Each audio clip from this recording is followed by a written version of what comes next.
When RCA launched the RCA Studio II in 1977, they weren't a startup.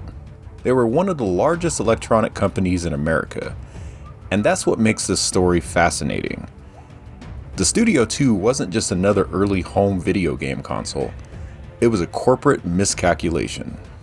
Now, behind the RCA Studio II was engineer Joseph Weisbecker, a visionary experimenting with home computing concepts inside RCA. Even more remarkable, his daughter Joyce Weisbecker programmed several commercial Studio II games, making her one of the earliest and first female video game developers in history. Inside the Studio II was the RCA Cosmac CDP-1802 processor running at about 1.78 MHz, one of Weisbecker's own designs. The system only had 512 bytes of RAM. Yeah, I said that right, 512 bytes, not kilobytes.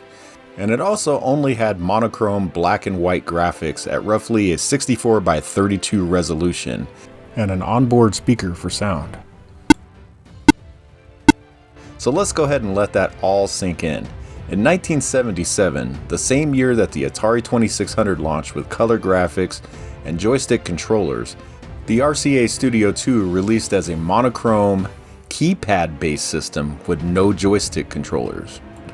You had to sit in front of it, no leaning back on the couch, just that single design decision made it feel instantly dated. RCA marketed the Studio II as a respectable and educational video game system, but the market didn't want respectable or educational. It wanted arcade excitement in the living room, and that's exactly what Atari delivered.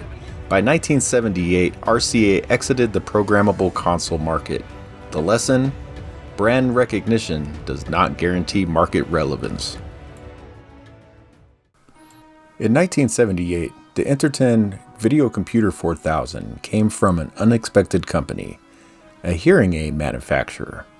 The company was established in Cologne, Germany in 1962. In addition to hearing aids, in the 1970s, the company produced electronic pocket calculators as well, which led to the development of the Interton VC-4000. The first microprocessor-controlled video game console from Germany. So what was a hearing aid company doing creating video game consoles? Well, this was the Wild West era. Everybody was experimenting, even hearing aid companies. The technology found inside the VCS-4000 was actually created by Philips, another German company. In 1975, Philips bought Magnavox in the United States and also a chip company called Signetics. Philips started prototyping the Signetic chips and designed a rudimentary video game console. But work was already underway for the Magnavox Odyssey 2 and its sister, the Philips Videopac G7000.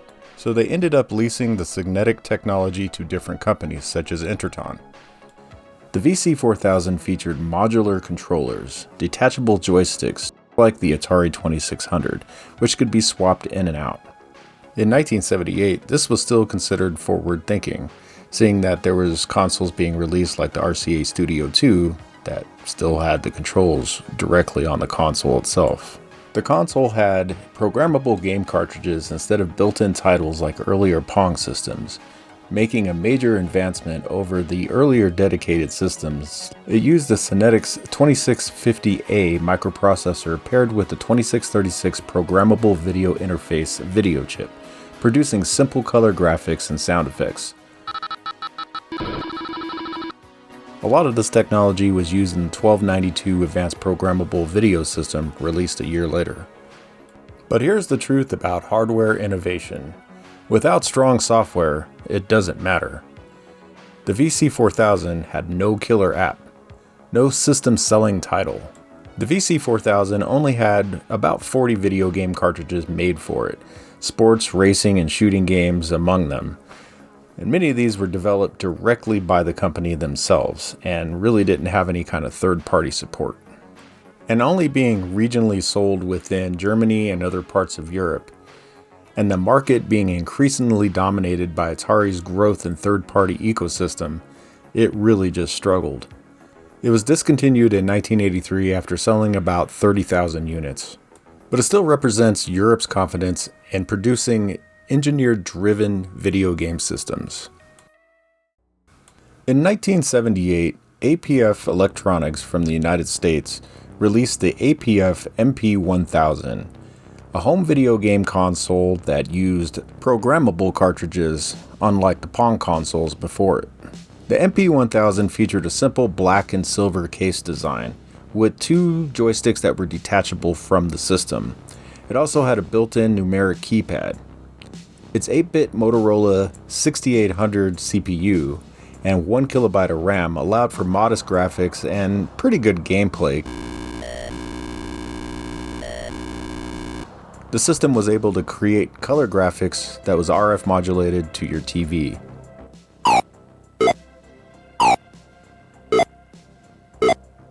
About 12 games were released for the system and included arcade-style titles like Rocket Patrol, Brick Down, and in games like Backgammon. Graphics were simple and sound was not all that great, but it did push the system's limitations at the time and showed what could be achieved with a little bit of grit and a little bit of experimentation. The MP-1000 failed to find a good share in the market. With systems like the Atari 2600 and the Magnavox Odyssey II, it just could not do very well. And with that, APF took another approach to the system. Why not convert it into a computer?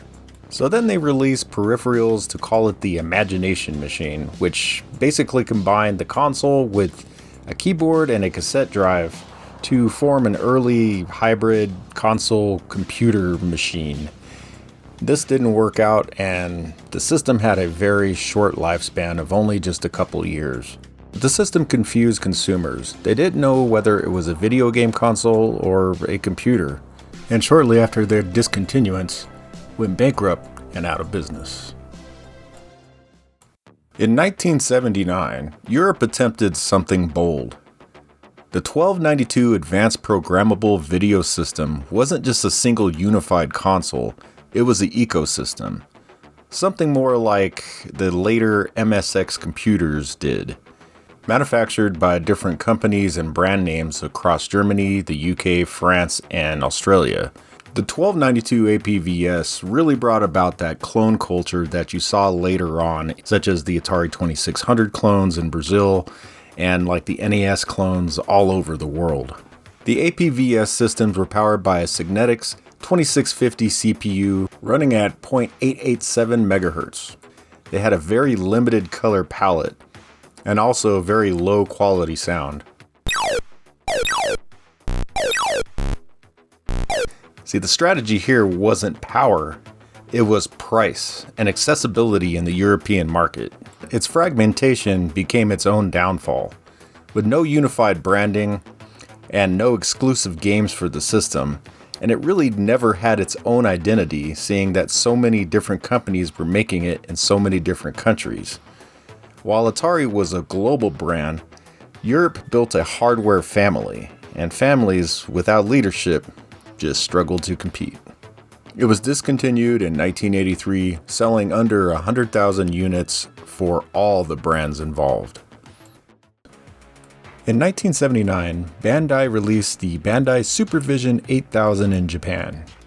It signaled the company's switching transition from dedicated Pong-style consoles to programmable ROM cartridge-based consoles. It also made Bandai the first video game manufacturer in Japan to have programmable ROM cartridges, beating Nintendo out by almost 4 years. Now under the hood, this thing was actually quite the powerhouse. It ran off the NEC D780C microprocessor, and this essentially is a Z80 clone running at 3.58 MHz. Video was provided by the Video Display Generator, an AMI S68047, which in turn was also a clone of the Motorola 6847 VDG. And sound was provided by the General Instruments AY38910, a PSG that had 3-channel sound and 1 channel of noise. The system was undeniably powerful for its time, however it never really caught on. With no third-party support, only 7 games were made for the system, games like Missile Vader and Beam Galaxian. These games had simple graphics and basic sound, just not great quality games, and this is because they were rushed out. Despite its innovative use of cartridges, the SuperVision 8000 struggled commercially. Its limited library, high price, and timing prevented wide adoption. However, it holds a historical value as one of Japan's earliest programmable consoles, and an important precursor to Bandai's later ventures in gaming. The console was discontinued in 1982, selling only about 50,000 units. In 1981, electronic manufacturer Epoch decided to walk away from dedicated consoles as well, and entered into the programmable ROM cartridge video game console market, making them the second company to do this in Japan. Design of the console took a lot of cues from the RCA Studio II, putting the controllers directly on the console itself, with buttons and knobs used to actually control the games. This proved to be an unwise choice, but made the console look distinctive. Now, as far as the hardware inside the system, it was really different. Epoch designed the system kind of like Mattel designed the Microvision. The processor is actually located on the game cartridge, and there's only discrete logic inside of the console itself to make the video signal and also for the controllers. The chip behind it all was the NEC PD777C. These were pretty much the same chips that Epoch used in their dedicated consoles, with games pre-programmed onto them. Only 11 of the 12 games that were announced were released for the system, but the system was widely popular in Japan. This is because of the low cost per unit. Not having the microprocessor inside the unit itself actually kept costs down. Some of the games that were released were baseball, Pac Monster, which was a Pac-Man clone,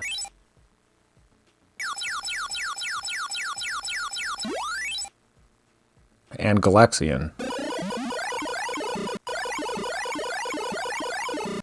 The system was actually so popular that Epoch could not keep up with production, so they started production of an even further cost-reduced version called the Cassette Vision Jr. This system was 5,000 yen cheaper, but lacked support for the light gun. This proved to be a good business decision, reducing cost and time used in manufacturing. But unfortunately for Epoch, Nintendo released the Famicom just a few days earlier, with its superior graphics and sound. Also, Sega released the SG-1000 on that same day as well, giving too much competition to Epoch and essentially killing off the Cassette Vision. All in all, the Cassette Vision was a pretty popular and successful product, selling over 400,000 units, and being Japan's first successful programmable ROM system. In 1981, VTech released the CreatiVision. At the time, VTech was a relatively unknown electronic manufacturer from Hong Kong. And it was at this time that VTech decided to jump on the computer game system bandwagon. This system was not only designed to be a game console, but also a full-blown computer, albeit a very slow and low-powered one. The CreatiVision's design had two detachable joystick controllers that also served as a full QWERTY keyboard when they were docked into the console base. They also sold a keyboard separately that you could take the two joysticks out and put that keyboard right where the joysticks would go, giving the system the appearance of a full-blown computer. It was powered by a 6502A processor, common among early 8-bit computers, and featured only 1 kilobyte of RAM. The system's video and audio capabilities were similar to early second-generation consoles, providing modest graphics and sound by early 1980s standards. The console ran on cartridge-based games covering arcade and educational genres, such as Auto Chase,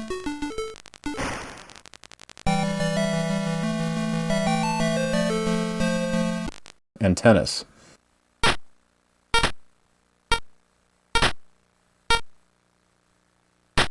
With the optional keyboard and basic interpreter cartridge, users could write and execute simple computer programs, which turned the CreatiVision into a rudimentary home computer.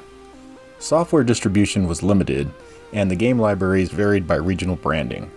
Along with the optional keyboard, users could purchase a tape drive unit that would plug into the expansion port, giving the ability to load and save programs. And not to be outdone by Coleco or Intellivision with their expansion units, they also sold a ColecoVision expansion unit, which could run ColecoVision games on the console itself. While innovative, the CreatiVision struggled to compete against systems like the Atari 2600 and early home computers such as the Commodore 64 and Atari 8-bit line. Its hybrid concept proved ahead of its time, but lacked the commercial traction and developer support to succeed broadly. And as a computer, it was just too limited and too slow to compete with the Commodore or Atari computers. The system sold in Europe and Australia, and had a planned release in the United States that never came to be.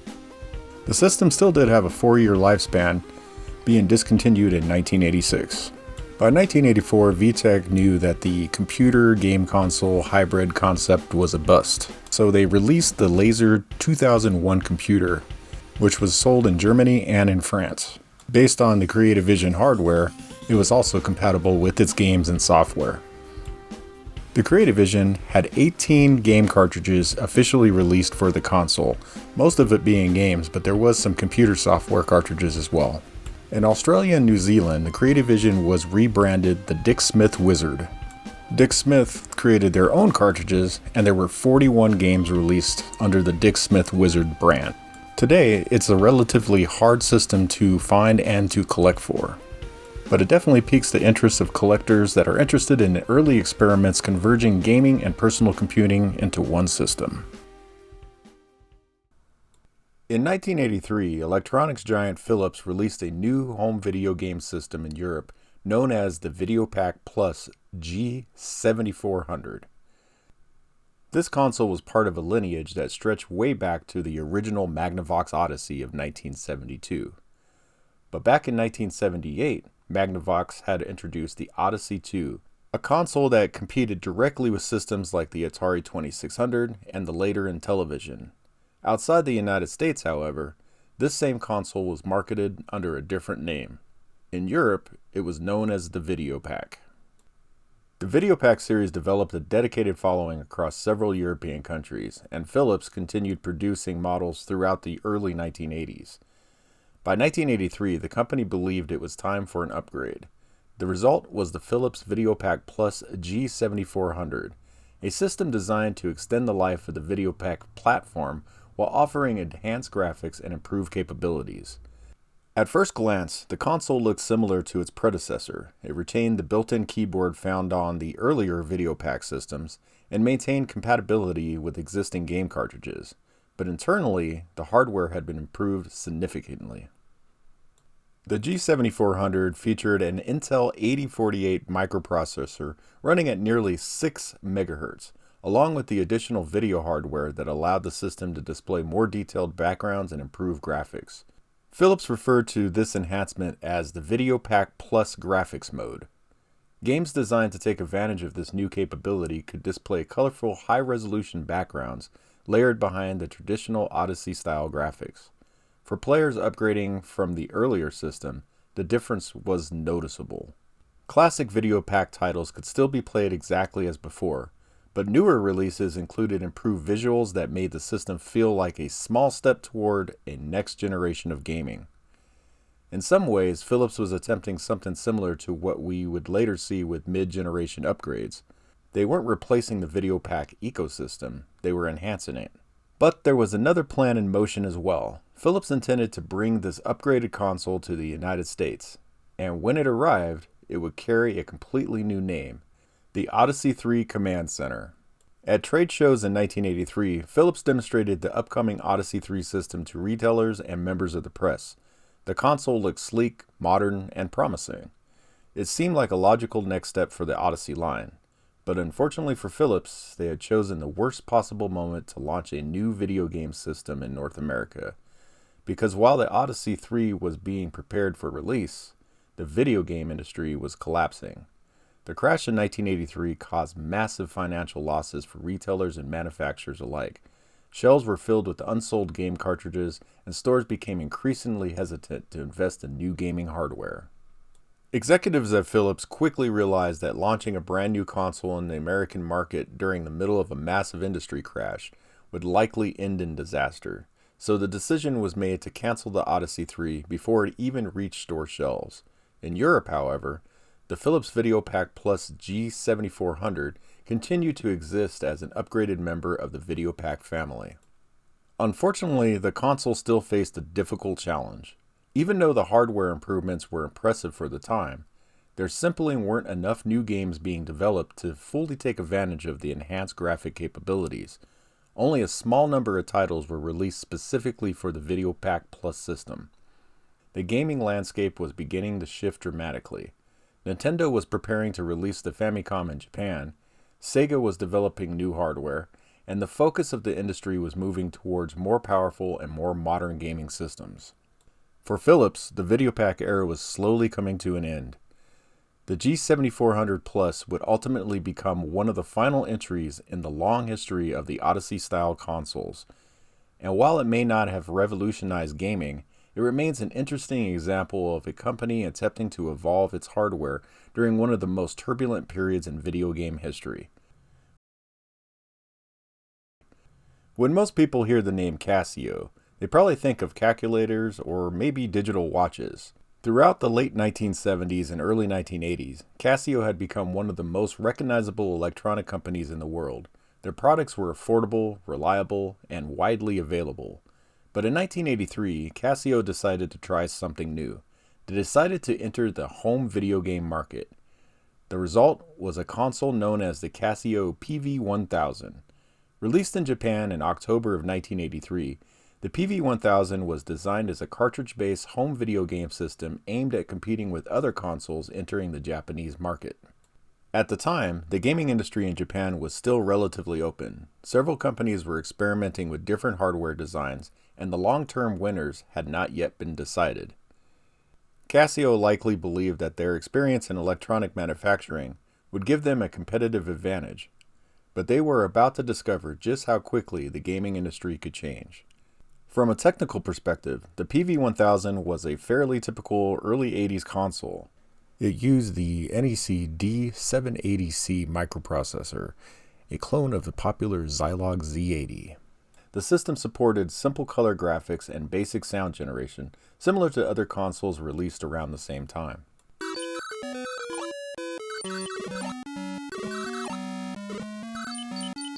Games were distributed in plug-in cartridges, and the system included a pair of detachable controllers. Casio released the PV-1000 alongside a small library of launch titles, many of which were inspired by popular arcade games of the time. Titles like Puyen, Dig Dug, and Super Cobra were among the early offerings available for the system.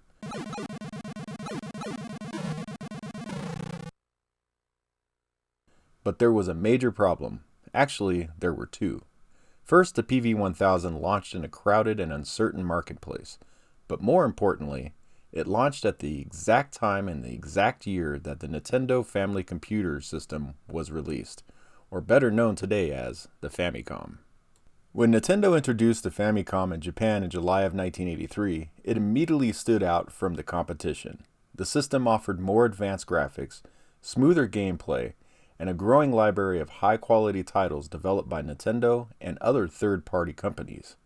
Games like Donkey Kong and Popeye demonstrated what the hardware was capable of. Compared to the Famicom, the PV-1000 suddenly looked much less impressive. Consumers quickly began gravitating towards Nintendo's system instead. Casio attempted to support the PV-1000 with additional game releases, but it soon became clear that the console was struggling to gain traction. In total, only 15 games were ever released for the platform. By 1984, the PV-1000 had effectively disappeared from the market. Casio would eventually return to the gaming world years later through different projects, but the PV-1000 remains their first and most direct attempt to compete in the home console space. Today, it stands as a reminder of how quickly the gaming industry can shift. A company can launch a new console with high hopes and ambitious plans, only to find itself overshadowed by a competitor almost overnight. And in this case, the competitor would go on to dominate the gaming world for decades. And that brings us to the end of the Casio PV-1000 story, an ambitious console that really never took off due to Nintendo's dominance in the market. In Japan, the company Tomy had long been known for producing toys and children products. Founded in the 1920s, Tomy built its reputation by creating everything from model trains to action figures. By the late 1970s and early 1980s, the company was one of the largest toy manufacturers in the country. Like many companies at the time, Tomy became interested in the rapidly expanding world of home computers. Personal computers were beginning to appear in households across Japan, and many companies believed these machines would eventually become essential tools for both work and education. Tomy's entry into this space was the home computer called the Pyūta, or better known in America as the Tomy Tutor. Unlike many computers of the era, the Pyūta was designed to be accessible to children. The company wanted to create a system that families could use for both entertainment and learning. The Pyūta included a keyboard and supported software that ranged from single games to educational programs. It was marketed as a tool to help children develop computer literacy while providing fun experiences. But as the 1980s progressed, something became clear. Most kids weren't asking for educational computers, they wanted video games. Arcades were still wildly popular, and home consoles were beginning to replicate those experiences in living rooms around the world. So Tomy decided to experiment with a new idea. What if they took the technology from their home computer and turned it into a simplified gaming machine? The result was the Tomy Pyūta Jr. This system removed many of the features that made the original Pyūta a full computer. The keyboard was gone, and the focus shifted almost entirely towards gaming. The idea was to create a device that retains some of the educational philosophy behind the original system, while also appealing to children who wanted arcade-style entertainment. In theory, it sounded like a reasonable compromise, but in practice, however, the market was already beginning to move in a different direction. By the time the Pyūta Jr. appeared, Nintendo's Famicom was rapidly gaining momentum. The Famicom offered smoother graphics, faster gameplay, and a growing library of high-quality titles developed by Nintendo and third-party developers. Games like Donkey Kong, Excitebike, and Mario Bros. Demonstrated just how exciting the new system could be. Compared to that experience, the Pyūta Jr. struggled to compete. The system simply didn't have the same level of developer support, and its game library remained extremely limited. For Tomy, the project ultimately became a short-lived experiment. The Pyūta Jr. would fade from the market relatively quickly, becoming one of the many forgotten attempts to find a perfect balance between education and gaming during the early days of home entertainment. Before Nintendo dominated Japan's gaming industry, another company briefly held the crown: Epoch. Epoch was a toy manufacturer founded in the 1950s, and by the early 1980s, the company had become deeply involved in the world of electronic gaming.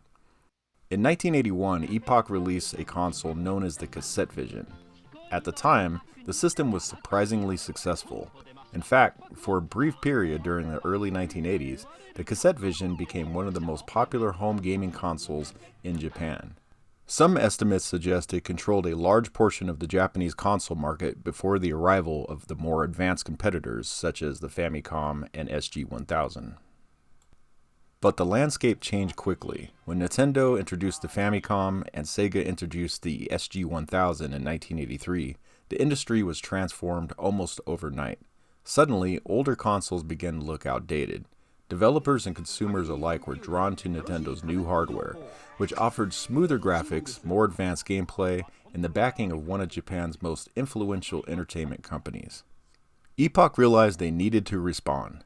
So in 1984, they released a new game system designed to compete with the rapidly growing Famicom and SG series of Sega consoles.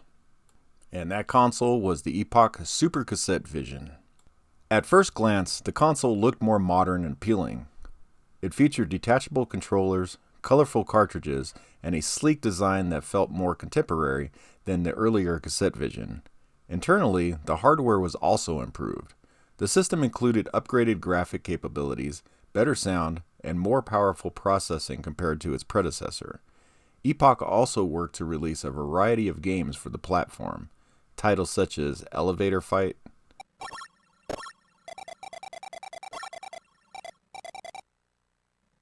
Super Baseball,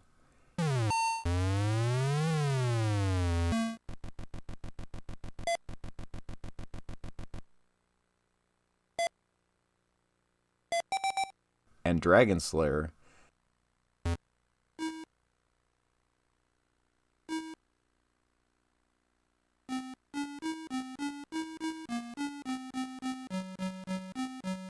helped demonstrate what the system could do.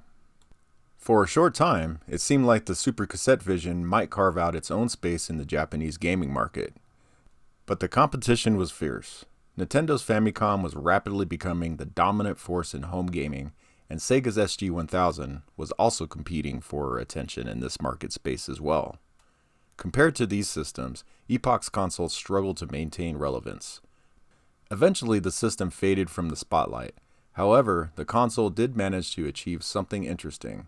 Unlike many Japanese gaming systems of the era, the Super CreatiVision was also released in Europe. In countries like France, the console appeared under the name Yino Super CreatiVision, introducing European players to a platform that most of the world had never heard of. Today, the system remains an intriguing chapter in gaming history. It represents a moment when the outcome of the console wars in Japan had not yet been decided, when companies like Epoch still believed they could challenge Nintendo's growing dominance. But by the mid-1980s, the direction of the industry was becoming increasingly clear. Nintendo was rising, arcade-style gaming was evolving rapidly, and new ideas about what home gaming systems could be were beginning to emerge. And unfortunately for companies like Epoch, that meant exiting the home video game console market.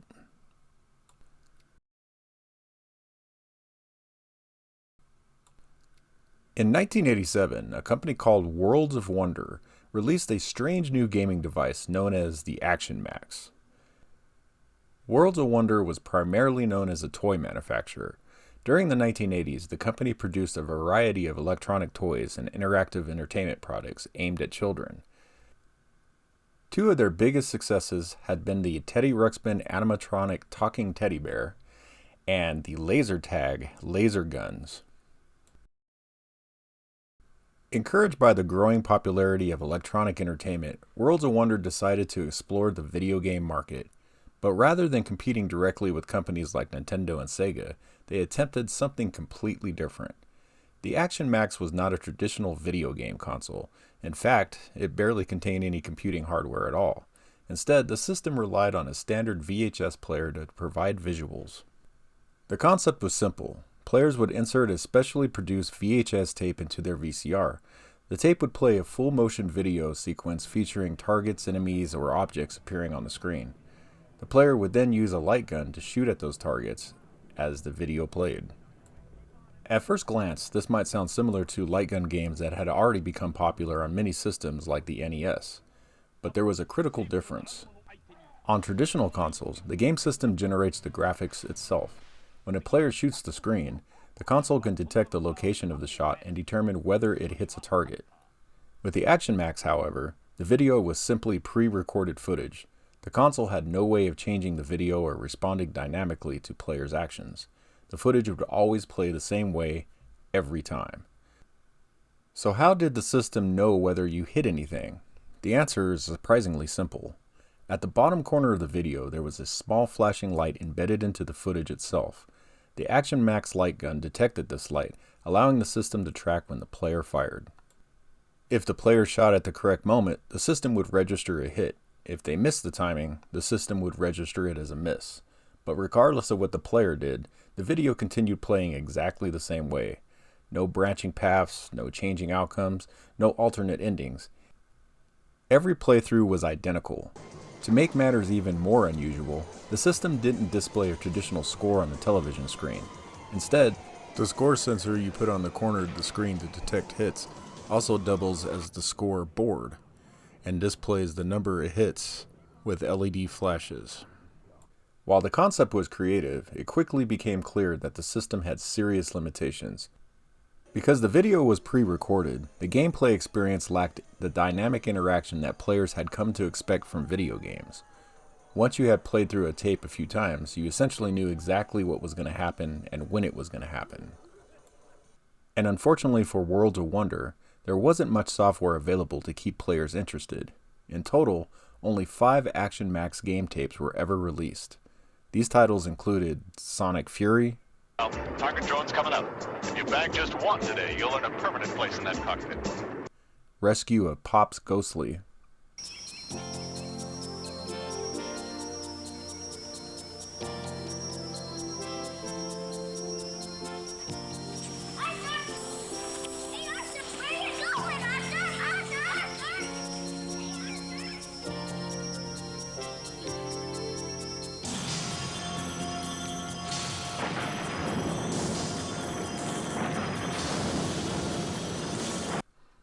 Blue Thunder. Department of Special Services, Security Level 7. The World Peace Coalition will meet in Los Angeles 2 days from now. Your mission as a member of the Blue Thunder Patrol is to provide surveillance and air support in the event of any hostile attempt to disrupt this critical meeting of world leaders. Thunder 1, you're cleared for takeoff. Climb and maintain 1,200 feet. Vector heading 20, visibility 18 miles. Hydro Sub 2021.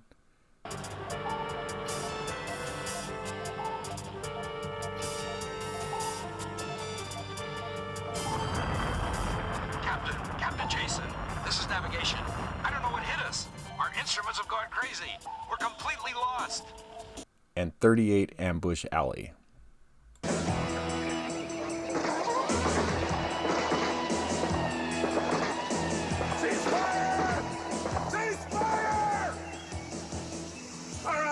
You rookies, you did pretty good with these targets. But now, we're gonna give you the toughest test we can outside of putting you on the streets with the real bad guys. Each tape featured a different theme, ranging from aerial combat to submarine missions. But despite the creative ideas behind the games, the limitations of the technology were impossible to ignore. Players quickly realized that the Action Max truly wasn't interactive in the same way as traditional video games.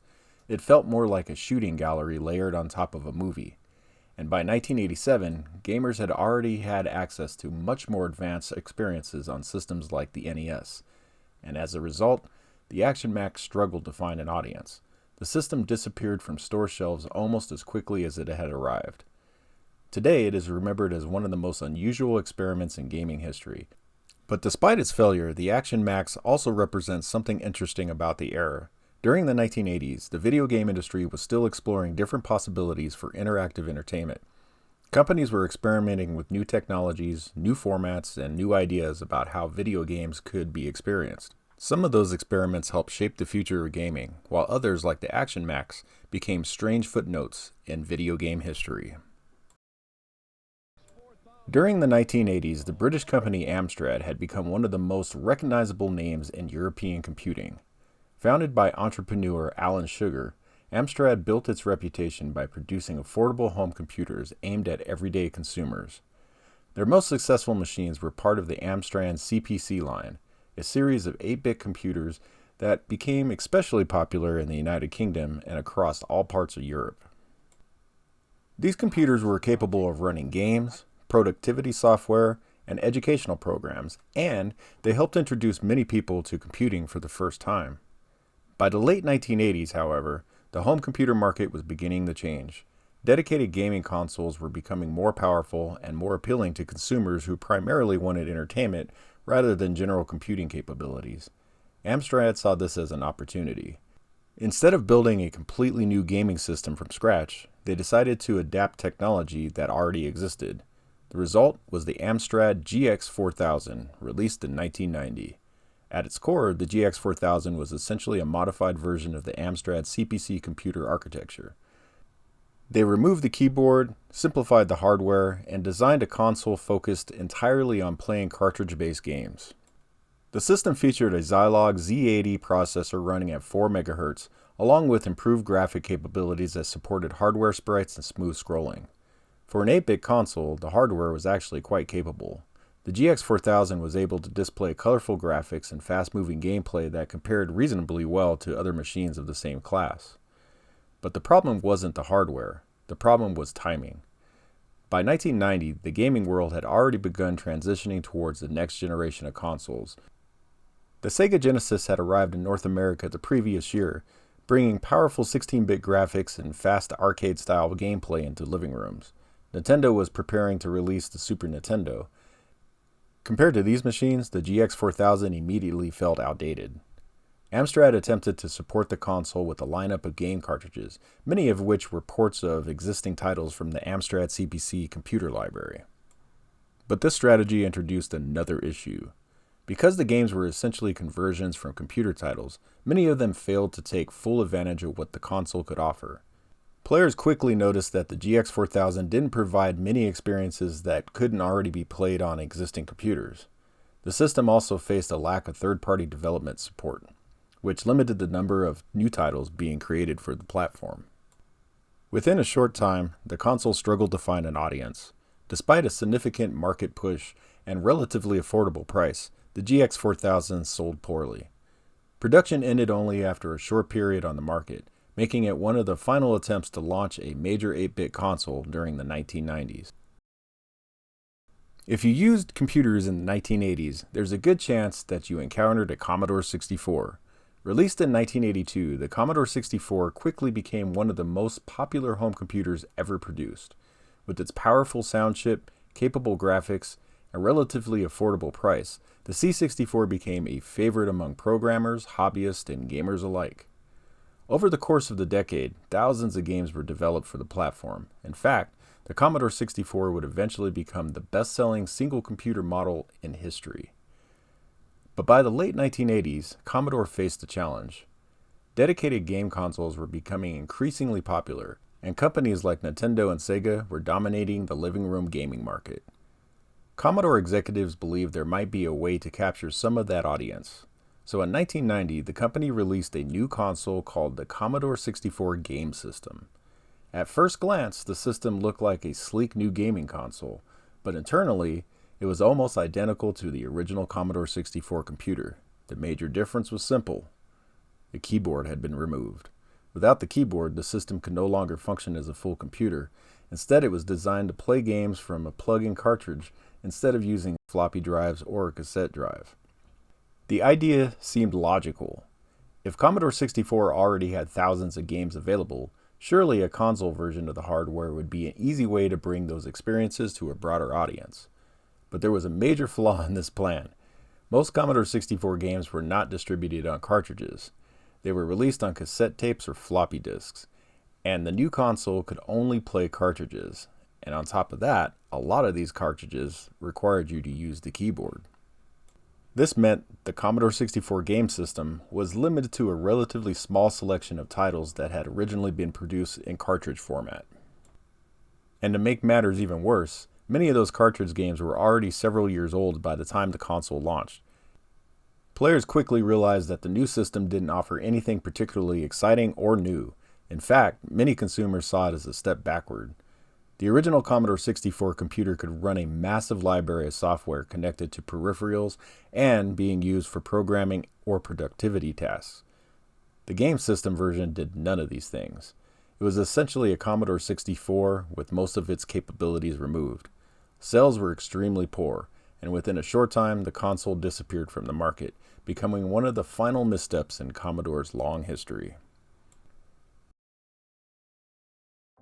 Picture this. It's 1991. CDs are the future, computers are getting more powerful, and the dream is someday, everything in your living room will be interconnected. Your music, games, and movies, all in one component underneath your TV. Now imagine a company that actually tried to build that. Not in 2005 or 2010, but in 1991. That system was the Commodore CDTV. And on paper, it sounded like the future, but in reality, it became one of the biggest misfires in gaming and computing history. But here's the twist. The CDTV wasn't really a failure, although it was, but it was just ahead of its time and completely misunderstood. Now, to understand the CDTV, we need to talk about Commodore itself, because in the late 1980s, they were kind of in a weird place. On one hand, you had the Commodore 64, one of the best-selling computers of all time, but sales were starting to slump. And on the other hand, you had the Amiga. And the Amiga was special. We're talking advanced graphics, incredible sound, and true multitasking. It was years ahead of the competition. But Commodore had a problem. they didn't know how to market it.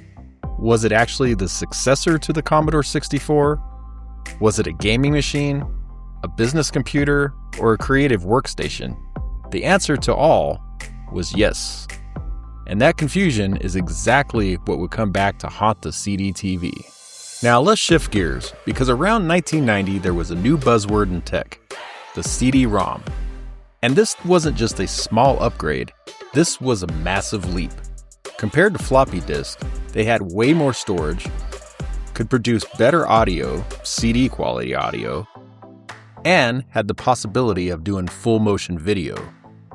And suddenly, this had developers dreaming big. Interactive movies, digital encyclopedias, multimedia experiences, and companies started asking, could machines like this replace everything? And Commodore, they saw an opportunity.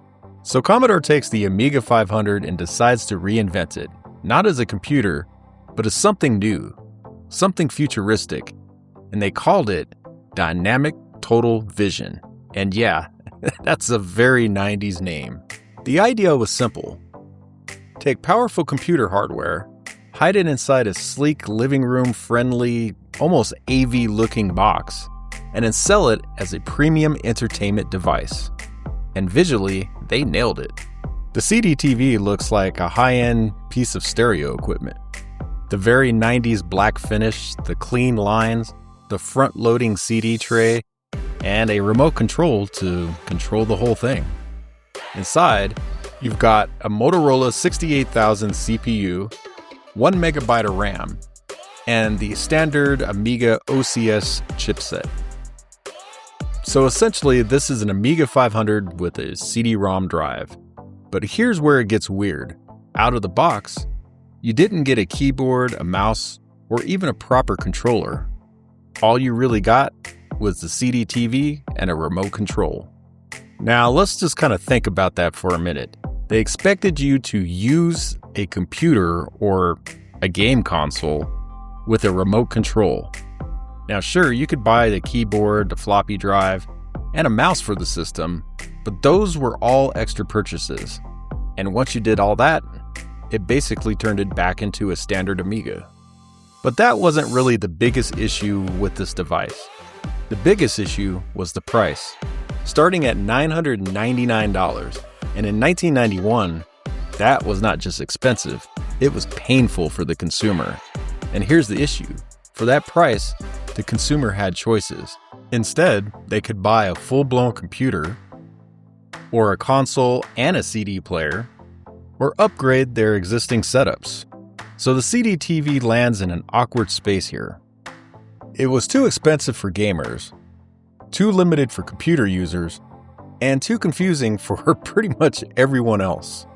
Now let's go ahead and dig into the software for the system, because this is where the CDTV really struggled. Because yes, there were games, and some familiar ones at that as well, like Lemmings and SimCity and Battle Chess. But here's the problem. Most of these were just Amiga games copied onto a CD. Very few titles actually used the CD format in meaningful ways, and instead of focusing on games, Commodore leaned heavily into multimedia titles, things like encyclopedias, educational software, and interactive experiences. Now, that all sounds cool, but in practice, it wasn't what people wanted. And meanwhile, the competition wasn't just standing still. You had Sega dominating with the Genesis, Nintendo about to launch the SNES, and Philips pushing the CDI. And eventually, the 3DO entered the scene. Now sure, some of those also struggled, but at least they had a clear identity.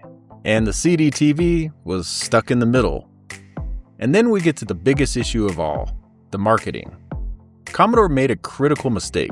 They hid the Amiga name. Now think about that. They had one of the most respected computer brands of the time, and they chose not to use it.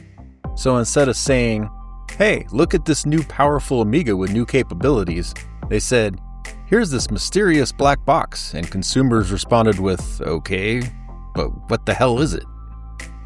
And the results? Poor sales. Very poor sales. Estimates suggest that fewer than 60,000 units ever sold. And just like that, the CDTV quietly faded away. The system only lasted a couple years on the market and was discontinued in 1993. The story of the FM Towns Marty starts in the early 1980s in Japan. During this time, several major computing manufacturers were competing in the 8-bit computing market. A couple of these companies were NEC and Fujitsu. In 1981, NEC had released the PC-88, a Z80 compatible 8-bit computer. Then in 1982, Fujitsu released the FM7 8-bit computer to compete with NEC. It was a Motorola 6809 based computer. There were other competitors in the Japanese market, such as Sharp's X1 and the MSX computer line. Amongst all the competition, NEC and Fujitsu gained a huge chunk in the professional, educational, and home computing markets. By late 1982, NEC had released the PC 9800 series. These were based off the Intel 8086 architecture, essentially IBM PC clones that were capable of running MS-DOS. To keep up, Fujitsu released the FMR series of computers in 1986. These were also x86 based computers capable of running MS-DOS and were popular in the office and professional market, being able to run software like Lotus 123, WordStar, and DBase. By the late 1980s, NEC had tried something different and it released its first video game console, the PC Engine. Fujitsu needed to stay up with competition.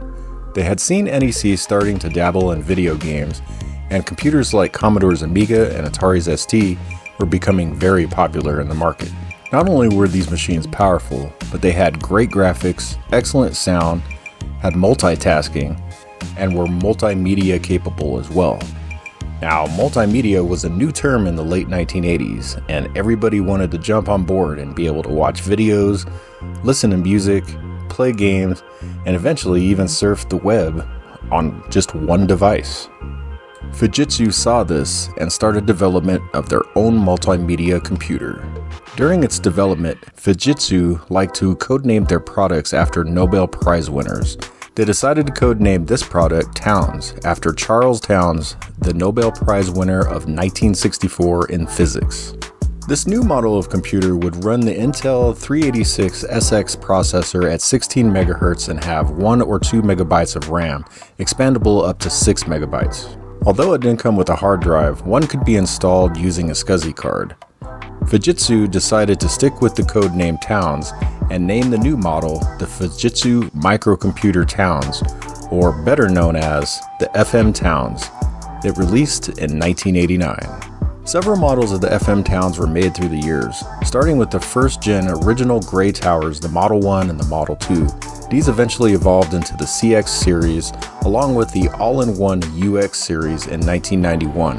And in 1992, a desktop version, the HG series, premiered, along with another all-in-one version, the UG series. All these computers were 386 based and were MS-DOS compatible. However, the FM Towns had its own graphical user interface operating system called Towns OS. This OS was pretty impressive during its time, and being based off MS-DOS like Windows 3.0, the FM Towns had attracted a lot of game developers, and a lot of great games were made for the system, from ports to exclusives.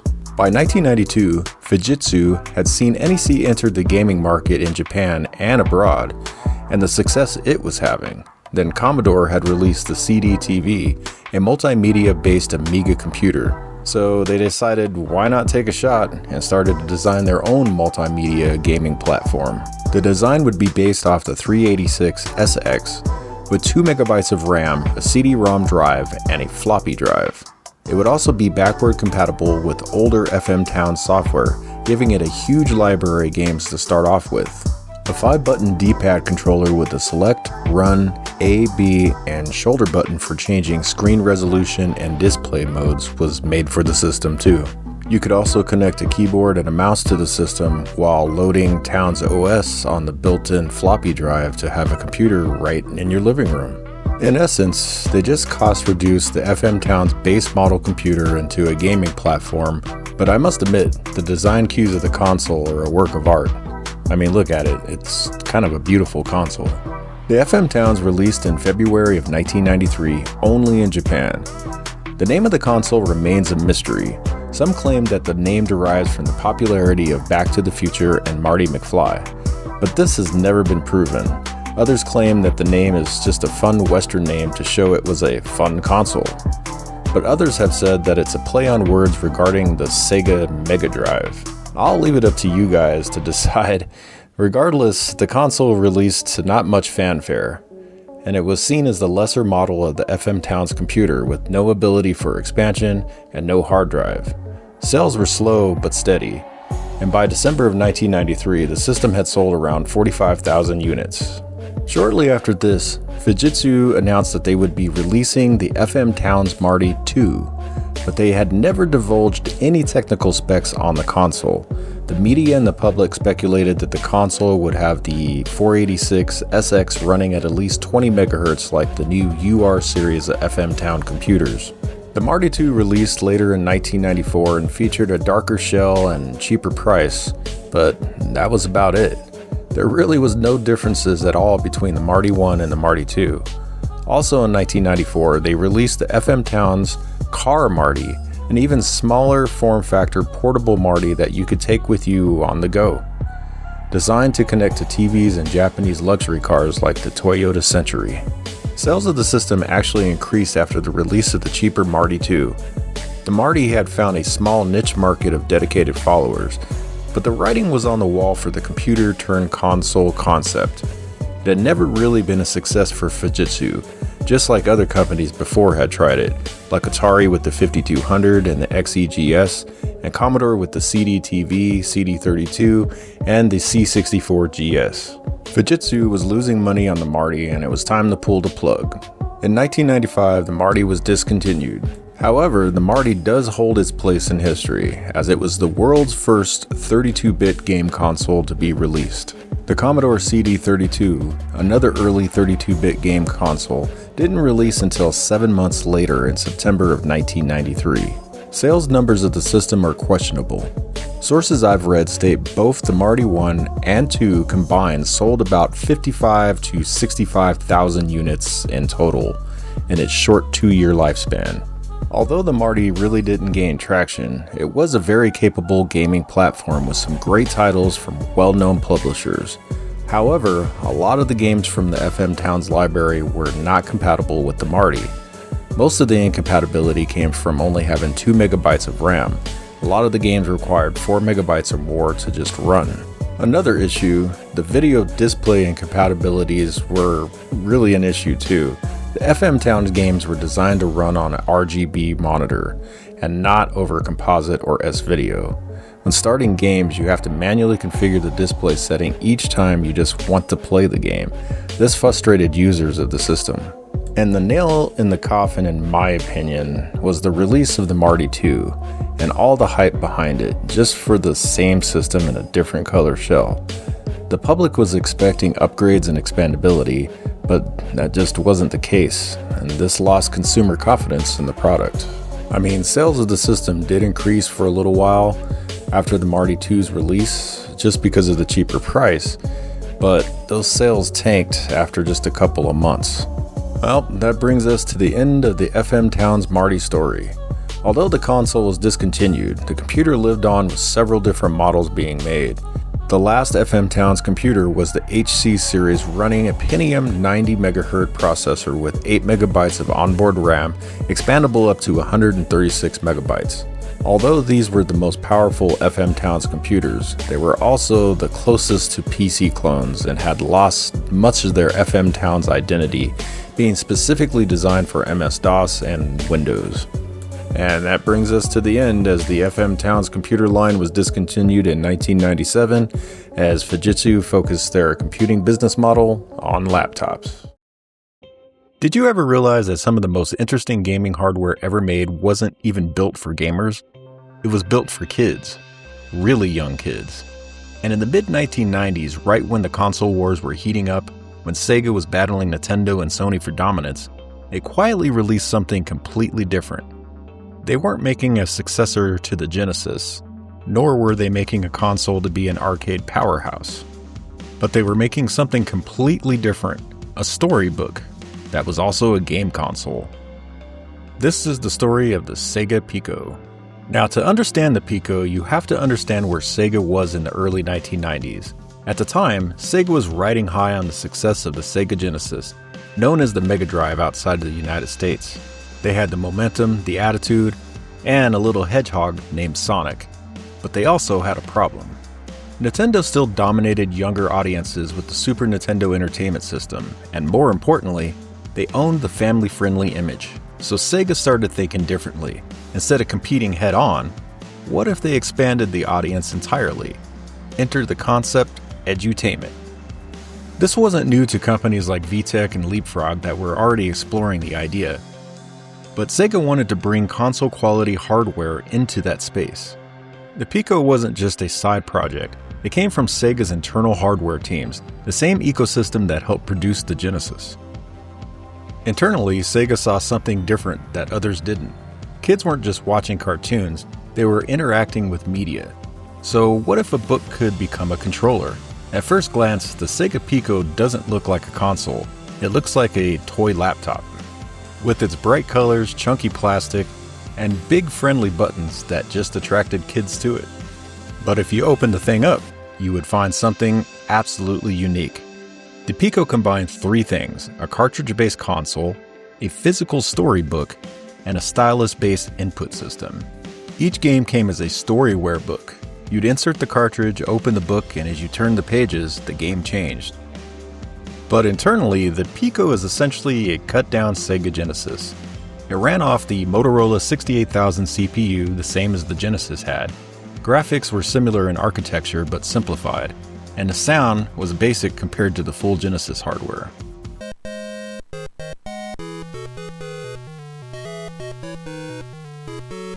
So it wasn't as powerful, but it did what it needed to do. Additional hardware was needed to make the concept work. So Sega included a touch-sensitive pad, a stylus called the Magic Pen, and page sensors that detected page turns. This created a hybrid experience, part video game, part interactive book. Games weren't about reflexes, they were about drawing, matching, story interaction, and learning basics like numbers and letters. The Pico might not have gotten the spotlight, but its DNA is everywhere. I mean, think about it. Tablets for kids, touchscreen learning apps, interactive books, even devices like the LeapPad that followed the same blueprints as the Pico. But Sega being Sega, they were just early to the game, really early. The Sega Pico wasn't trying to win the console wars. It wasn't even trying to beat Nintendo. It was trying to create something very, very new. And in a lot of ways, it did just that. But it did it very quietly. Have you ever heard about a gaming console so ambitious, so expensive, and so completely ahead of its time that it basically had no chance of succeeding? Today, we're diving into one of the strangest pieces of gaming hardware ever made, the Pioneer LaserActive. This wasn't just a console. It wasn't just a Laserdisc player. It was supposed to be the future of home entertainment. Games, movies, karaoke, interactive experiences, all in one machine. But there was just one problem. It cost more than most people's monthly rent or mortgage payments at the time. Now, to truly understand the LaserActive, we need to go back into time when companies thought that the Laserdisc was going to take over the world. And leading that charge was the Pioneer Corporation. They were a high-end consumer electronics company, producing stereos, Laserdisc players, and premium AV gear. And in the late 1980s and early 1990s, Laserdisc was their baby. Better quality than VHS, higher fidelity audio, and also way, way more expensive. Meanwhile, the gaming industry was exploding. Companies like Sega and NEC were pushing boundaries with CD-based gaming. So Pioneer had this idea. What if we combine Laserdisc with gaming? Not just games on discs, but fully interactive video experiences. Something like that felt like the future. Before LaserActive, Laserdisc games already existed. Arcades were already experimenting with it in the early 1980s. The most famous example? Dragon's Lair, created by Don Bluth. It looked like a playable cartoon, but here's the truth. It wasn't really a game in the traditional sense. The game didn't really have interaction. but was based on quick time movements with the joystick to continue on. Still, it blew people's minds, and companies thought, this is it, this is the future of gaming. So Pioneer decided to take that idea and bring it into your living room. Let's talk about the machine itself, because this thing is insane. At its core, the LaserActive is a high-end Laserdisc player, but it's modular, and that's where things get interesting. Instead of building a single console, Pioneer created something like a platform. You had the base unit, and then you had these things called packs, which stood for Pioneer Add-on Components. You want to play a Sega Genesis game? You needed the Mega LD pack. You wanted to play NEC PC Engine games? You needed the LD-ROM 2-pack. Each pack basically turned the system into a different console. The Sega pack made it compatible with Sega Genesis and Sega CD games, while the NEC pack gave you compatibility with the PC Engine and TurboGrafx and their CD support as well. But here's the kicker. These packs weren't very cheap, not even close. Let's break that down. The base LaserActive unit launched at about $970 in 1993. That's just for the player. Now, you wanted to actually play games? Each pack costs another $500 to $600. So if you wanted the full experience, you were looking to pay close to $2,000 in 1993. That's like buying a high-end gaming PC today. Meanwhile, a Super Nintendo Entertainment System cost about $200 and a Genesis was even cheaper by that point. So yeah, this thing was dead on arrival for most people. Now let's talk about the games, because this is where things get really weird. LaserActive had its own exclusive format, the LD-ROM. These were laserdiscs with both video and game data. And the experience, well, they were games at least. Some of the best LD-ROM games were Triad Stone,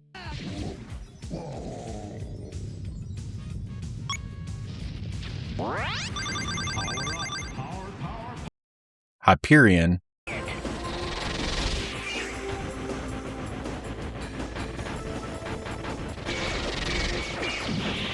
and Space Berserker.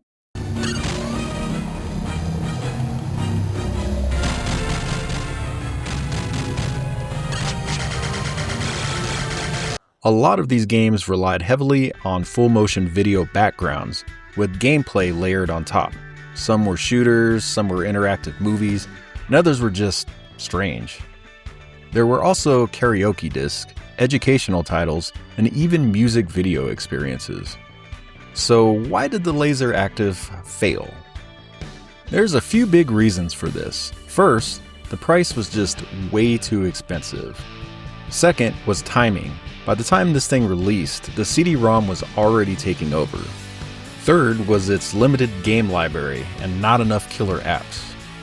And fourth, it was just a confusing concept. Was it a movie player, a console? It confused the consumers, kind of like the Commodore CDTV did. And when people don't understand a product, they just don't buy it.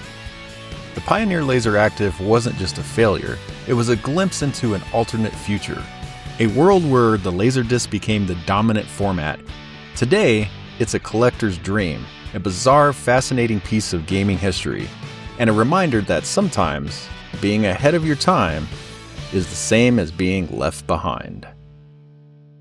The story of the Amiga CD32 starts in the late 1970s at Atari. Nolan Bushnell had recently sold Atari to Warner Communication because of financial issues Atari was having at the time. Once Warner took over, the work culture at Atari had changed. Atari programmers were not getting the credit for the games they were making, and instead of developing the next game console, Atari used the technology that was supposed to be used in the latest console to develop their first computer. And this frustrated many folks that worked at Atari at the time. This is when Nolan Bushnell left Atari. Jay Miner, who had helped develop the technology that was supposed to go in the next game console, wanted to create another console using the Motorola 68000 CPU. Atari nixed the idea, and this is when Miner left Atari as well. Also around this time, several programmers left Atari. A few went off to form a new game company named Activision. These programmers were David Crane, Larry Kaplan, Alan Miller, and Bob Whitehead. Larry Kaplan worked to get investors on the new computer project. He hired Miner, who had been out of the industry for a couple years, and started a new company called High Toro. High Toro was established in 1982 with David Morse as CEO and with Kaplan and Miner working on development. Initially, they started the company to create a new game system. This game system would be based on the Motorola 68000 CPU and was being built on breadboards. It was codenamed the Lorraine, named after David Morse's wife, Lorraine. Shortly after that, Kaplan was contacted by Nolan Bushnell. Bushnell convinced him to leave High Toro and come with him to develop a new system, as it would be better financially for him. Kaplan agreed and left High Toro, which proved to be a bad decision. In Kaplan's own words, Bushnell flaked out on their deal and it never happened. Meanwhile, over at High Toro, Miner was promoted to lead engineer and started working with R.J. Mickle and Dale Luck to finish the Lorraine. It was also at this time that the company's name was changed from High Toro to Amiga. By late 1983, the prototype was finished. Although the IC dies were still not developed, the system ran off several breadboards with discrete logic components making up what would soon be Amiga's custom chips. But all this came at a price, and Amiga was losing money fast. In January of 1984, two important things happened. Jack Tramiel resigned at Commodore, and the Lorraine would be demoed at the CES show. Amiga still hadn't developed much software for it. In fact, the system didn't even have an operating system or BIOS yet. But what it did have was one amazing program. We all know it as Boing, the bouncing ball, which later became the logo for Amiga. Patrons attending the show were amazed by the graphics of the 3D animated ball. Some even accused the Amiga team of hooking a different computer up to it to accomplish what they were seeing. This is when Atari saw the Lorraine and wanted to develop their next-gen game console from the technology. Amiga and Atari had even started development of a game console named the 1850 XLD. Then the video game crash of North America started in full swing. Atari lost over $1 million in 1 week and Warner Communications won it out. So talks and development with Amiga came to a standstill, all the while Amiga was on the brink of bankruptcy. In June of '84, Jack Tramiel bought Atari. During his brief time between this and Commodore, he started Tramiel Technology. He recruited most of the high-ranking engineers from Commodore to come along with him. They had started development on their own 68000 base computer, but the Lorraine was further along. Jack knew Amiga was on the brink of bankruptcy and knew they were desperate and it was time to make his move. Atari gave Amiga a 1-month loan of $500,000 to keep Amiga afloat. If they didn't pay it back, Atari would acquire all the rights to the Lorraine technology, basically putting Amiga out of business. For Amiga, this gave them 1 more month to find an investor before Atari took it all. Now over at Commodore, Irving Gould now ruled everything. He put Marshall F. Smith as CEO of Commodore. Commodore at this time was hurting for engineers because most had left the company to join Jack at Atari, so they needed a new computer. Talks between Commodore and Amiga started. First, Commodore offered Amiga just a licensing agreement worth $4 million, but soon changed it to an outright buying of Amiga for $24 million. Amiga agreed to this, and Amiga became a subsidiary of Commodore. By late 1984, the breadboards from the Lorraine became the Amiga's custom chips such as the Agnes, Denise, and Paula, which is known as the OCS or Original Chipset. In 1985, the Amiga, or later known as the Amiga 1000, was launched. 2 years later, the most successful Amigas were launched, the Amiga 500 and the Amiga 2000, both using the OCS. Now from here on, I'm really going to hit the fast forward button. Sorry Amiga fans, I'm not going to go through every Amiga computer, but let me explain to the folks out there that from 1987 to 1992, 2 more chipsets were introduced to the Amiga. The Enhanced chipset, which improved screen resolution and other video improvements. Then later, starting with the Amiga 4000, the Advanced Graphics Architecture, or AGA, was introduced, a true 32-bit graphical chipset. Now, continuing with the fast forwarding, by 1993, as a whole, Commodore was just hurting financially. Irving Gould was running the company into the ground, and sales of all the Amiga models were low, and sales of the outdated Commodore 64 was almost nothing. The company at this point had been through several CEOs since Jack's departure. Things were looking bleak. But there might be a silver lining, making the Amiga do what the Amiga was designed to do, be a game console. Commodore had tried this in the past a couple of times with the Commodore 64 game system, which was just an absolute failure, and then with the Amiga CD-TV, which wasn't very successful either. But things were different this time. This was a true 32-bit CD game system in 1992, right during the height of the 5th gen CD-ROM craze. Commodore was literally banking on this to keep the company going.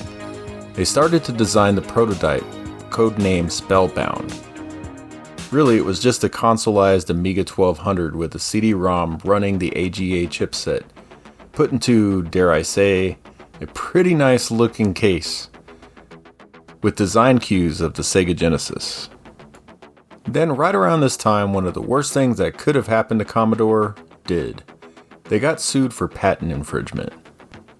Apparently, Commodore infringed on XOR's technology that used different parts of the display, such as the mouse pointer, menus, and dragging, and it also managed and controlled the memory for this. They went to US court, and Commodore was ordered to pay $10 million. This couldn't have come at a worse time for Commodore. The CD32 was released on September 17, 1993 in the UK, and the rest of Europe shortly after. It was very successful due to the Amiga's popularity in Europe and its compatibility with other Amiga hardware and software. Things were actually looking pretty good for the system. Then later in September, Commodore demoed the CD32 at the World Amiga Show in Pasadena, California. They said that the unit would be shipped to some US cities by Christmas and have a full launch by January of 1994. However, time was not on Commodore's side. The deadline to pay off the $10 million debt was up, and now the US government put an injunction on Commodore that they could not do business in the United States until the debt was paid. Commodore had already produced thousands of consoles for the US and Canadian market, but the shipment was held up in the Philippines until the lawsuit and the debt to the Philippine console manufacturing plant and shippers was paid. In the European market, where the console was doing very well, Commodore could not keep up with the demand because there was a supply shortage of parts, and I'm assuming that's from all the parts that were used in the consoles for the US that were held up in the Philippines. This was the final nail in the coffin for Commodore. By April of 1994, they declared bankruptcy and all Commodore products were discontinued, even the CD32. But this isn't the end of the CD32 story. After Commodore dissolved, several companies bought the Amiga CD32s that were held up. Some were used in museums for information display units. One of the more popular uses was by an Italian company named CD Express. They created an arcade cabinet built around the Amiga CD32 called the Kubo CD32. Just a few games were made, most of which were puzzle games. Also, some Amiga CD32 motherboards were known to run slot and video poker machines from the early 2000s. Well, that brings us to the end of the CD32 story, a sad ending to a once great company, a good example of what poor management can do. Although the CD32 isn't well known in the US, it was very successful in Europe, selling over 125,000 units in its short 7-month lifespan, and being the last product Commodore made. In the early 1990s, the video game industry was changing fast. Companies were experimenting with CD-ROM technology, full-motion video, and the idea that games could be more like movies. Some of those experiments worked, but most didn't. And then there was the Bandai Playdia, a system so strange, so limited, that many people don't even consider it a real game console. No traditional controller, no real gameplay, and a library filled with interactive anime episodes instead of games. So what exactly was the Playdia? Why did Bandai create it? And how did it end up becoming one of the most obscure and misunderstood systems of the 1990s? To understand the Playdia, we need to understand Bandai. Bandai wasn't originally a video game company. They were a toy giant, one of the biggest in Japan. They made plastic models, action figures, and licensed merchandise for major anime franchises like Dragon Ball Z, Sailor Moon, and Mobile Suit Gundam. By the early 1990s, Bandai saw something important. Kids weren't just playing with toys anymore. They were playing with video games, and more importantly, they were watching anime on home video. So Bandai had an idea. What if they could combine animation and interactivity and their toy licenses all into one product? The Playdia didn't come out of nowhere. It was born during one of the weirdest eras in gaming history, the multimedia CD-ROM boom. This was the era of the Philips CDI, the 3DO, and the Sega CD, where everyone believed CDs were the future. Why? Because CDs could store full motion video, high quality audio, and large amounts of data. The dream was simple. Games would become interactive movies. But there was a problem. The technology really wasn't ready. Video was heavily compressed, gameplay was limited, and most interactive experiences were barely interactive at all. Bandai looked at this trend and didn't try to compete with traditional gaming. Instead, they leaned all the way into the interactive anime concept. So what exactly is the Playdia? Released in 1994 in Japan, the Playdia was marketed not as a hardcore gaming system, but as a family-friendly multimedia machine for children. And right away, you can tell something was different. Because instead of a controller, you got a wireless infrared remote control. No D-pad, no joystick, just the remote control with its buttons. This alone tells you everything you need to know about the system. This wasn't designed for action games, it was designed for watching and occasionally interacting. So let's talk about what's inside the Playdia. It's surprisingly simple. It's basically a CD-ROM, basic video playback hardware, and a limited CPU. No advanced GPU, no real 3D capabilities. In fact, compared to systems like the Sony PlayStation and Sega Saturn, it's not even in the same league. Those systems were pushing polygons, while the Playdia was pushing cartoons. Today, the Bandai Playdia is a curiosity, a footnote in gaming history, but also a reminder that not every idea has to succeed. It just has to be interesting. Back in the mid-1990s, the video game industry was a strange place. Sony had just entered the scene with the PlayStation. Sega was transitioning from the 32X to the Sega Saturn into the 3D realm as well. And Nintendo, well, they were preparing to leap into the Nintendo 64.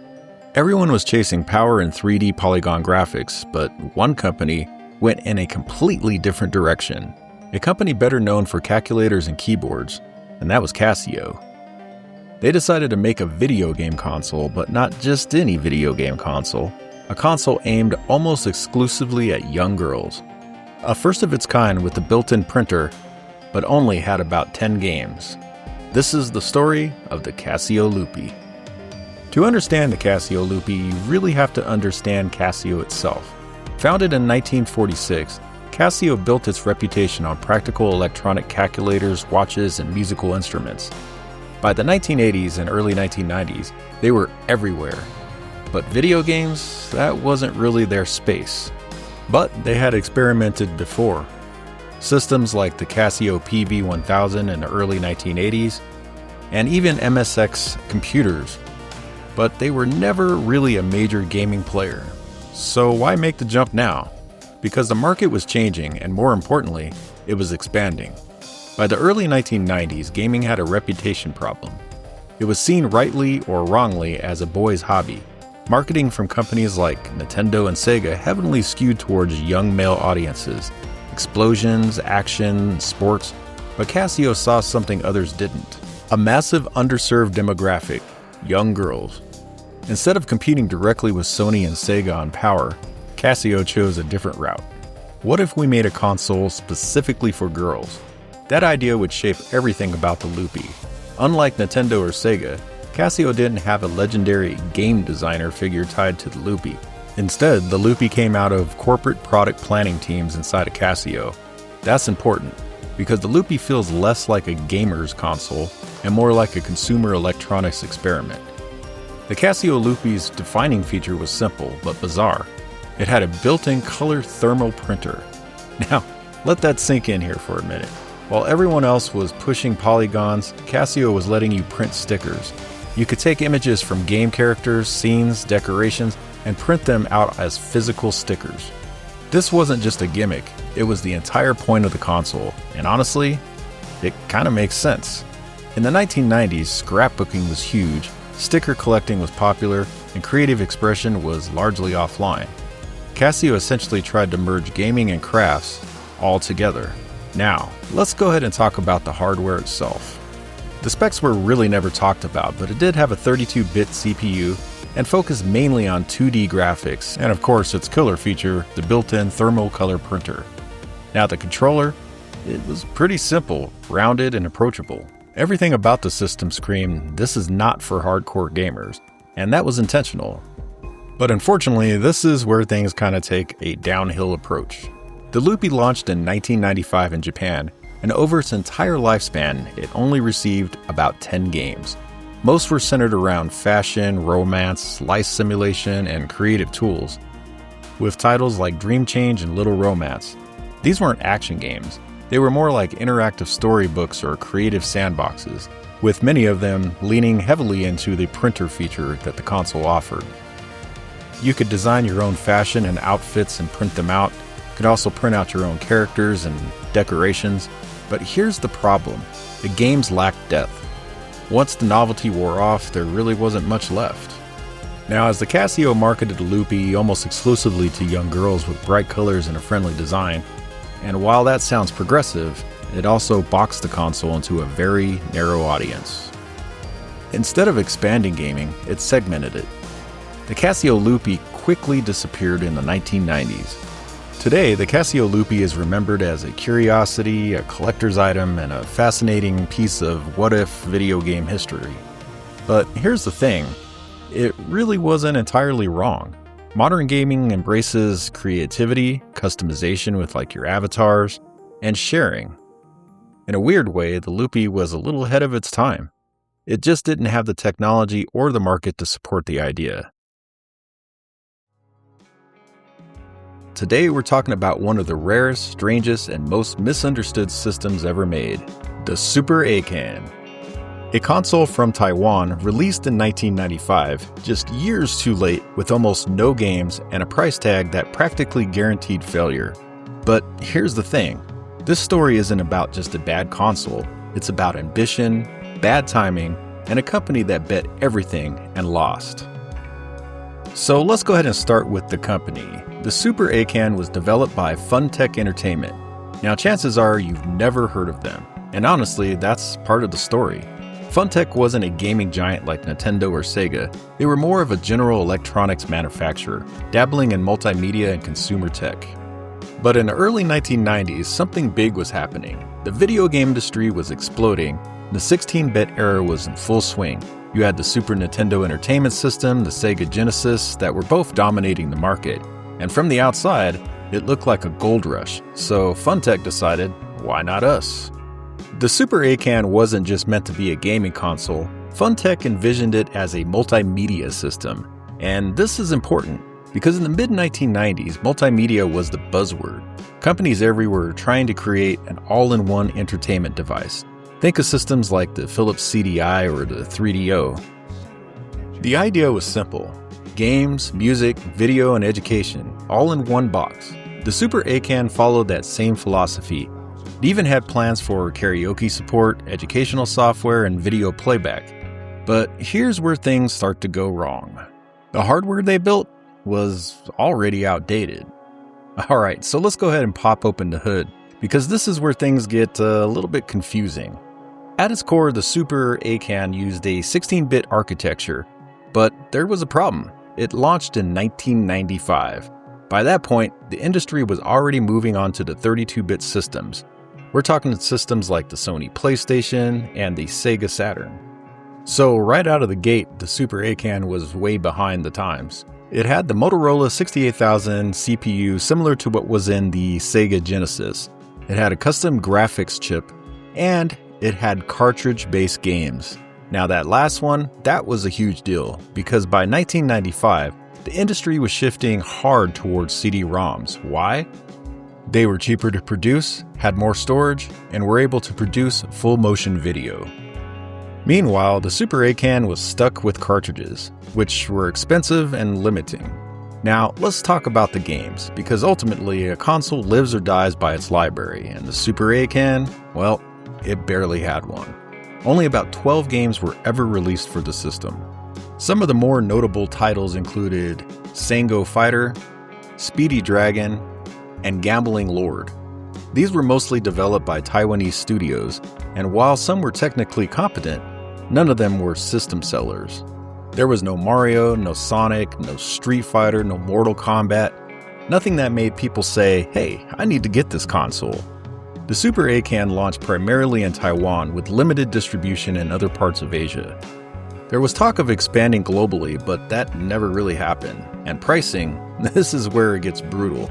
At launch, the Super ACAN cost roughly $300 in equivalent. And at that price point, it was in direct competition with the Sony PlayStation and Sega Saturn. Except, those systems were far more powerful, had massive gaming libraries, had huge development support. So, from a consumer perspective, why would you choose the Super ACAN? And this is where everything falls apart. The Super ACAN launched in 1995 and failed almost immediately. Poor sales, no developer support, no killer apps, and within a year, Funtech pulled the plug, and the losses? They were just massive. The company reportedly lost millions of dollars on the project, so what did they do? They exited the console market entirely. Today, the Super ACAN is incredibly rare. Collectors love it, not because it was great, but because it represents a moment in time, a moment when anyone thought that they could break into the console market, and most of them, well, they failed. But that's what makes retro gaming so fascinating. It's not just about the hits, it's about the misses too. The weird ideas and the forgotten systems, and the companies that took a shot, even when all the odds were stacked against them. The story of the Pippin video game system starts in the early 1990s. By then, Apple's market share in the computer business was starting to fade rapidly. With the introduction of the Macintosh in 1984 and its continued line of computers, sales were slumping, and with the planned discontinuation of their biggest moneymaker, the Apple II line, Apple had to come up with a way to expand in the market. They started to think about the possibility of licensed clones of the Macintosh that third parties would produce to try to expand their market share, just like IBM did with the PC. By 1993, Bandai, a toy and game company, wanted to create a new CD-ROM-based next-generation video game console. Bandai had been in the video game market since the early 1980s with limited success. They licensed the rights from Emerson to make the Bandai Arcadia, a clone of the Emerson Arcadia 2001 console in 1982. They also made some games for the Nintendo Famicom and NES through the 1980s. Bandai had heard that Apple was looking to license the Macintosh, and they wanted to make a game system using Mac architecture. In 1994, Bandai met with Apple and came up with the prototype design of a new multimedia video game system based off the Macintosh 2 classic hardware. It would have the same 16 MHz Motorola 68030 CPU and ran Macintosh system software. Apple would handle the design of the logic board, and Bandai would produce the system shell, packaging, and handle the console's marketing. During the development, Apple and Bandai had asked customers what they wanted in a multimedia game system, and overwhelmingly the response was access to the internet. Bandai never intended on having internet connectivity, but Apple was insistent that the Pippin have it. A couple years earlier, Apple had moved away from the standard serial connection with a modem for internet. They now use GeoPort, which used software to emulate the modem to connect to the internet. But to use this technology, the system had to be completely redesigned due to hardware constraints of the 68030 CPU. Apple decided to go with the PowerPC architecture like their current Macs were running. They chose the brand new PowerPC 603 32-bit CPU. Unlike most video game systems, the Pippin would not have a dedicated GPU or sound chip. 2D and 3D graphics were rendered by QuickDraw. Apple had advised third parties to develop 3D rendering hardware for the system if needed. Video for the system is only supported by QuickTime and has no MPEG codec support. In December of 1994, Apple officially announced the Pippin system and their partnership with Bandai. Bandai had planned on launching the console in mid-1995, but unfortunately, the launch date was pushed back to 1996 due to production and development issues.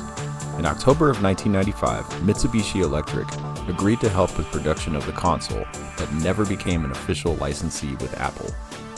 In March of 1996, the Bandai Pippin Atmark went on sale in Japan at the cost of 64,800 yen. It included a dial-up modem and 4 bundled games. Bandai CEO Makoto Yamanashi stated at the time he thought over 200,000 units would sell by the end of the year. Bandai had spent over $93 million marketing the console in Japan with no help from Apple. Then in June of 1996, the Bandai Pippin At-World was released in the US at a cost of $599. It came bundled with a 6-month unlimited internet account from PSI Net that cost $24.95 per month. Also in June of 1996, a Norwegian company called Cats Media signed a license agreement with Apple to produce the Pippin system. They also signed an agreement with Bandai to produce the hardware for the Cats. Bandai would concentrate its efforts in Japan and the US, while Cats would focus on Europe and Canada. While Bandai marketed the system as a game console, Cats wanted to market it as a multimedia device. They initially wanted to produce 2 systems, the first one just a basic machine capable of running only CD-ROMs, while the other more expensive unit would have internet connectivity. But only one unit was produced. It was named the Cats Media Player 2000. It was available in 2 configurations, one with a rear SCSI port to connect a SCSI device such as a hard drive or floppy drive. The other model did not have the SCSI port. Cats Media never sold the product in the retail market. It attempted to sell it as a set-top box to its media partners such as cable companies and catalogs. Not very many of these were made or sold, which makes the Cats Media Player one of the most rare examples of the Pippin. There were around 60 games made in total for the system, most of which were puzzle and edutainment games. There were also non-game related software made for the system, such as a how-to home improvement CD-ROM and internet browsers. Most of the software development came in-house from Bandai, but there were some third-party developers for the system, but most were small indie developers. This meant the Pippin really had no third-party support like the bigger game companies like Nintendo, Sega, and Sony. This made it increasingly difficult for the Pippin to compete. Also, people complained of the cost of the Pippin compared to the other consoles at the time, and sales never really took off. By 1997, Bandai was losing money fast and had decided to cancel the Pippin At-World in the US due to almost non-existent sales. They sent the unsold units back to Japan to be sold there. Also around this time, Bandai started merger talks with Sega as financially things were looking bleak. Things were not looking good for the Pippin. The unit had been canceled in the US, had slow sales, had unknown publishers making games for it, lacked the 3D power of the Saturn, PlayStation, and N64. The writing was on the wall for Bandai, and unfortunately for them, the merger with Sega did not go through. Then Steve Jobs came back to Apple. When Jobs was at Apple before, he wanted closed systems, and upon his return, it was no different. He canceled all agreements with companies making Mac clones, including the Pippin. By mid-1997, production of the Pippin had stopped, and the system was all but canceled. Cats Media said they would continue to support the Pippin, which it did until its eventual bankruptcy in 1998. Bandai supported the console until December 31, 2002. The Apple Pippin had a 2-year lifespan, from 1996 to 1997. It was Apple's only venture into the gaming market. It sold just over 42,000 units worldwide, making it one of the worst-selling consoles of all time.